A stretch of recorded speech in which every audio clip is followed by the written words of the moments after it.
Oke, assalamualaikum warahmatullahi wabarakatuh. Perkenalkan, nama saya Muhammad Marsha Syauki dari Program Studi Ilmu Komunikasi Universitas Muhammadiyah Yogyakarta, peserta mata kuliah Sosiologi Komunikasi. Pada video kali ini, saya akan menyampaikan berbagai materi nih guys. Ada identitas, ada media dan society, ada halayak, ada pop culture, dan subculture. Pokoknya simak video ini sampai habis. Yang pertama saya akan menyampaikan tentang identity atau identitas. Konsep dasar identitas adalah titik keterikatan sementara pada subjek yang dibangun oleh praktik diskursif bagi kita. Mereka adalah hasil dari artikulasi sukses atau rantai subjek ke dalam aliran wacana. Ya, itu adalah konsep dari identitas. Sebagai contohnya gini, saya itu orang Pemalang, yang mana Pemalang itu adalah orang Jawa kan berarti. Tapi dialek yang digunakan dalam Pemalang atau bahasanya itu bahasa Ngapak. Dan saya berkuliah di Jogja, ya, yang mana berbeda nih dialek bahasanya.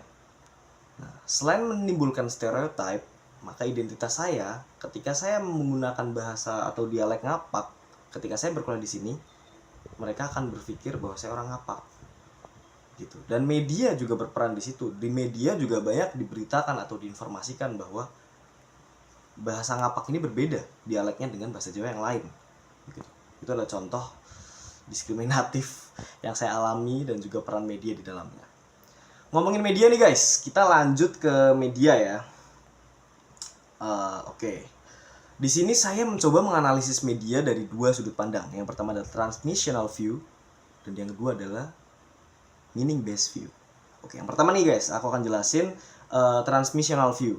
Transmissional view atau pandangan transmisional lebih berfokus pada pesan yang kita sampaikan ke audiens. Oke. Dan kemudian yang kedua adalah meaning based view. Yang mana merupakan pandangan yang berbasis makna yang lebih menekankan pada audiens dalam memberikan pesan atas apa yang mereka terima. Jadi berbeda ya guys ya, antara transmissional view dan juga meaning based view. Itu dua hal yang berbeda ketika kita ngomongin media. Oke, yang ketiga itu ada halayak. Nah, halayak nih. Halayak itu apa sih? Ya, seperti yang kita tahu, halayak itu adalah salah satu konsep kunci dalam industri media karena semua teks yang diproduksi untuk halayak. Oke? Semua teks yang diproduksi untuk halayak with an audience mind. Itu halayak. Hypodermic needle effect atau teori jarum suntik ini berhubungan dengan halayak pasif, khususnya media massa pada tahun 1950-an sampai 1960-an. Teori jarum suntik ini selain berhubungan dengan halayak pasif, itu juga mempunyai efek yang langsung, segera, dan kuat. Informasi dan pesan murni disuntikan melalui iklan dan propaganda dengan tujuan untuk memicu respon yang diharapkan. Agak kejam ya guys. Oke, yang kedua yang aku sebutin tadi ya, itu ada cultivation theory. Sebenarnya cultivation theory ini mirip guys sama hypodermic needle effect. Cuma yang membedakan adalah cultivation theory ini memiliki kedekatan relasi dengan audiens yang pasif dan bisa mensuggest nih. Dan bisa mensuggest pesan yang diulang, yang mana itu juga bisa menginfluence orang-orang nih dengan value mereka atau dengan nilai mereka. Paham? Mana yang baik, mana yang enggak gitu. Is it better or worse? Itu cultivation theory. Dan selanjutnya itu ada two-step flow, two-step flow theory. Two-step flow theory ini sebenarnya apa ya? Referring to cyclically active audience, but leaders' opinions are the intermediate to promote a message. Gitu. A product or a campaign to their loyal audience by a two-step flow process and appears to reduce the power of media. Gitu. Jadi two-step flow theory ini apa ya? Cocok untuk orang yang aktif cocok untuk audiens yang aktif gitu. Tapi pemimpin Guys, yang ketiga itu ada uses and gratification theory atau model penggunaan dan gratifikasi.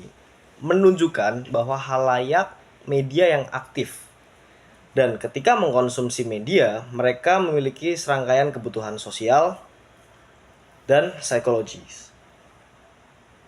Penonton menggunakan media yang mana nggak hanya memiliki kekuatan untuk memanipulasi.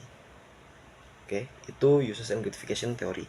Guys, yang keempat itu ada two-step flow theory. Two-step flow theory ini mengacu pada halayak yang sedikit, namun opini pemimpin merupakan perantara untuk mempromosikan pesan, produk, atau kampanye kepada halayak setia mereka melalui proses aliran dua langkah dan tampaknya mengurangi kekuatan media. Itu yang keempat, two-step flow theory. Kemudian yang terakhir atau yang kelima itu ada reception theory. Reception theory atau analisis penerimaan adalah teori halayak aktif dan berfokus pada reaksi halayak terhadap teks media tertentu yang dikodekan. Menafsirkan makna dan mencapai kesimpulan setelah efek teka-teki penonton dapat menolak atau membagikan pesan tersebut. Ya, itu reception theory. Guys, kita kali ini beralih ke topik selanjutnya. Oke. Kita udah beralih dari teori halayak. Sekarang kita bakal ngebahas pop culture atau budaya populer. Pengertian singkatnya gini, budaya populer adalah budaya massa yang dikonsumsi oleh masyarakat umum hingga mempraktekkan kebudayaannya. Budaya ini juga lebih dikenal karena adanya pengaruh media massa dan berbagai faktor lainnya. Secara gampangnya tuh adanya budaya populer ini tuh karena dorongan dari media massa juga gitu. Yang nge-up bahasanya tuh nge-blow up lagi, ngegoreng lagi isu-isu lama atau kejadian-kejadian lama, tren-tren lama dibawa ke masa sekarang. Nggak cuma media massa sebenarnya, new media juga bisa berperan dalam pop culture ini atau budaya pop ini. Contohnya tuh ya, itu dari gaya rambut. Gaya rambut we know ya, setiap zaman tuh ada fasenya masing-masing. Nah, belakangan ini atau ya tahun-tahun kemarin, budaya rambut mullet yang mana itu tuh booming pada tahun 80-an, 70 sampai 80-an, itu kebawa lagi ke masa sekarang. Dan budaya itu atau tren itu ada lagi karena peran dari media massa dan juga new media gitu. Ada aja yang membawa tren itu lagi gitu, sehingga menciptakan budaya populer itu. Contoh singkatnya juga. Oke, yang terakhir itu ada subculture. Subculture di sini diartikan sebagai suatu kelompok orang yang memiliki cara hidup sendiri, namun secara demografis mereka tinggal dalam kebudayaan induk. Subculture dapat dipahami berbagai kelompok dengan nilai dan norma yang berbeda dengan yang dianut oleh masyarakat umum. Thornton 1997. Nah, itu tadi, subculture dapat dipahami sebagai kelompok dengan nilai dan norma yang berbeda dengan yang dianut oleh masyarakat umum. Itu pengertian singkat dari subculture. Oke guys, mungkin itu aja penjelasan singkat dari aku mengenai topik-topik yang aku sampaikan tadi di awal. Ya. Terima kasih banyak udah menonton video saya. Jangan lupa like, comment, and subscribe this video.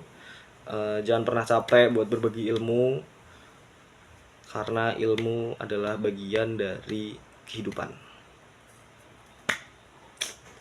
Assalamualaikum warahmatullahi wabarakatuh.